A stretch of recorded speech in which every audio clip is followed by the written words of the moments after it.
무명에 대하여, 무명에 대하여, 불교에서 계속 무명 그러잖아요.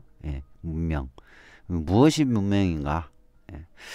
그것은 근본 괴로움의 세계인 육도 중생계를 끝없이 생로병사 윤회하는 고통을 벗어나지 못하게 하는 원인이 무명이고, 무명이란 인과연기 사성제에 대한 진리를 통찰하여 알지 못하는 것이 무명이라고 해요.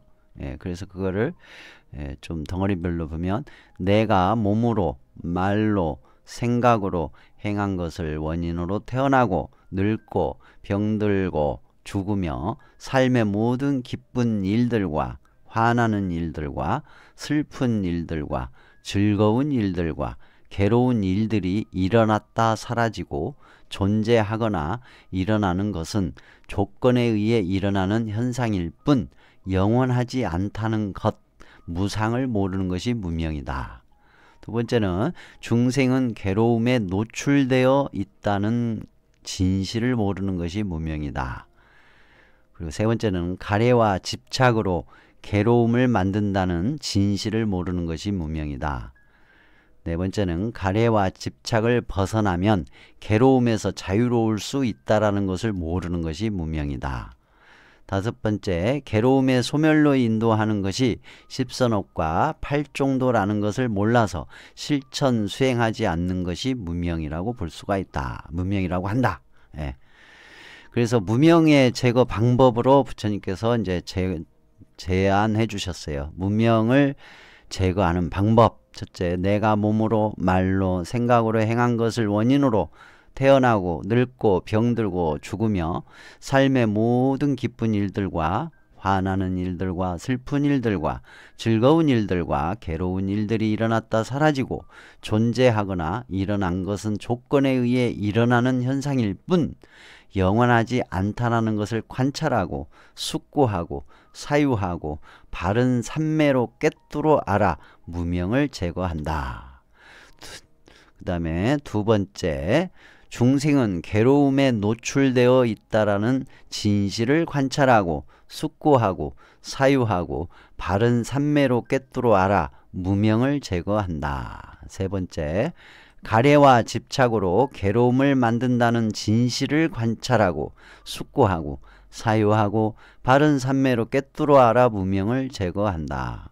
네 번째인가요? 다섯 번째인가? 네 번째죠. 가래와 집착을 벗어나면 괴로움에서 자유로울 수 있다는 것을 관찰하고 숙고하고 사유하고 바른 삼매로 꿰뚫어 알아 무명을 제거한다. 그 다음에 다섯 번째, 십선업 생활과 팔종도 실천 수행으로 무명을 제거해 간다. 이렇게 부처님께서 알려주셨어요. 무명에 대해서 얘기해 주셨고, 무명을 제거하는 방법을 알려주셨고, 추가 무명이 있는데, 무명을 제거하면 12연기의 사슬에서 벗어날 수 있다는 것을 모르는 것이 무명이다라고 하기도 하고요. 참나, 아트만이 있다고 착각하는 것이 무명이다라고 하기도 하고, 존재 자체가 괴로움이라는 것을 모르는 것이 무명이라고 하기도 하고요. 존재가 무상한 것을 모르는 것이 무명이다라고 하기도 하고, 무명으로부터 모든 괴로운 일이 일어난다라는 것을 모르는 것이 무명이라고 하기도 해요. 그리고 참고 경전으로 간단하게 소개를 드리면, 무명경이라는 경이 있어요. 그게 쌍유타 니까야의 무명경, 무명경에 나옵니다. 그래서 간단하게 알아보면, 그때 어떤 비구가 세존을 뵈러 갔다. 가서는 세존께 절을 올리고 한 곁에 앉았다. 한 곁에 앉은 비구는 세존께 이렇게 여쭈었다. 세존이시여, 무명이라고들 합니다. 세존이시여, 어떤 것이 무명이고 어떻게 해서 무명에서 빠지게 됩니까?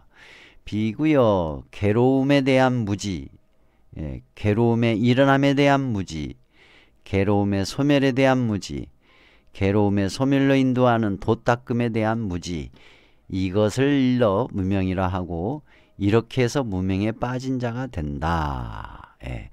괴로움에 대한 무지, 아까 제가 위에서 설명한 거 똑같은 내용이에요. 그런데 이제 줄여진 말이죠. 단어가 고성제를 얘기하는 거죠. 고성제, 괴로움의 일어남에 대한 무지 집성제, 괴로움의 소멸에 대한 무지 멸성제, 괴로움 소멸로 인도하는 도닦음에 대한 무지 이게 8정도, 십선은 8정도에 속한 거죠. 그래서 이렇게 부처님께서 쭉 설명을 하셔요. 그래서 비구요 그러므로 이것이 괴로움이다라고 수행을 해야 된다. 이제 고성제를 알아야 된다는 얘기죠. 고성제. 그래서 괴로움이다. 그 다음에 이게 괴로움의 일어남이다. 집성제를 통찰해야 되고 이것이 괴로움의 소멸이다라고 멸성제를 통찰해야 되고 이것이 괴로움의 소멸로 인도하는 도닦음이다라고 수행해야 된다. 이게 8정도. 십선은 8정도.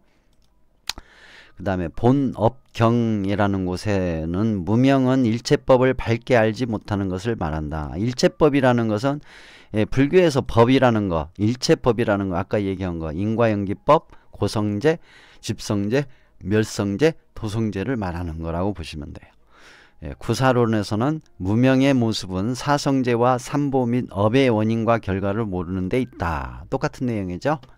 업의 인과연기법을 모르는 거, 사성제를 모르는 거, 삼보에 대해서 신뢰가 없는 거, 그게 무명이다. 또 유식론에서는 유식론 같은 경우 부처님 열반하시고 나서 약 한 300년경에 나온 그런 사상으로 추정을 해요. 추정. 무명은 모든 사물과 이치에 대하여 미혹되고 인과연기법을 모르고 어리석은 것을 본성으로 삼고 있고 능히 지혜를 결박하여 사성제를 몰라가지고 인과연기법 사성제를 몰라고 팔정도 실천을 안 했기 때문에 지혜가 없죠. 일체를 잡대고 물들게 하는 것으로 그 업을 삼는다. 기신론, 법계, 이 법계라는 단어는 아주 좀 그래요. 아무튼 그래요. 법계의 참 이치, 이거는 인과연기법을 얘기하는 겁니다. 어둡게 된 최초의 한 생각을 근본 무명이라고 하고 그 근본 무명으로 말미암아 가늘게 또는 거칠게 일어나는 모든 허망한 생각들을 지말 무명이라고 한다. 능엄경에도 좀 나와 있어요. 중생의 시초 부분에 나와 있는데 여기는 조금 추상적이에요. 허공에서 나오고 막 풍륜이 나오고 막 그런 표현이에요. 깨달음의 밝음과 허공의 어두운 무명이 서로 작용하여 요동하기 때문에 풍륜이 생겨나서 세계를 잡아 지탱하는 것이다. 그리고 허공으로 인하여 흔들림이 생겨나고 밝은 것을 굳혀서 막힘이 이루어지나니 그 금은 보배는 밝은 깨달음에 굳어진 것이다. 그러니까 굳어졌다라는 표현을 해요. 물질식으로 표현을 하죠. 능엄경에서는. 그 다음에 지혜 제1 사리불이 어머니께 설명한 무명에 대해서 쭉 나와요. 이건 기니까 그냥 넘어가도록 할게요. 이거 말고 또 무명에 대한 그런 가르침에 대한 내용들이 여러 경전에서 나타나고 있는데 그걸 다 추려보면 딱 이거예요. 다 추려보면 무명이라는 것은 근본 괴로움의 세계인 육도 중생계를 끊임없이 생로병사 윤회하는 고통을 벗어나지 못하게 하는 원인이 무명이라는 것이고 무명이란 인과연기 사성제에 대한 진리를 통찰하지 못하는 것. 무명이란 인과연기 사성제에 대한 진리를 통찰하여 알지 못하는 것을 무명이라고 본다. 그렇게 보시면 돼요. 이 밑에 5가지는 바로 그 얘기예요. 인과연기법을 모르는 거, 고성제를 모르는 거, 집성제를 모르는 거, 멸성제를 모르는 거, 8정도 실천 수행하지 않는 거. 이렇게 무명, 불교에서 말하는 무명은 이렇게 되어 있습니다. 참고하시기 바랍니다. 그럼 여러분들은 이걸 모르면 아무리 수행을 많이 했어도 요 내용을 모르면 업의 인과연기, 고성제, 집성제, 멸성제, 도성제 중에 8정도 이게 없으면 무명이에요. 아직 무명. 캄캄하다 이거죠. 알지 못하는 사람이에요. 깨달았다고 하는데 이 내용을 통찰하지 못한 사람이 깨달았다고 한다면 그 사람은 무명 중에 더블 1+1+1 무명이라고 보면 되겠죠. 참고하시기 바랍니다.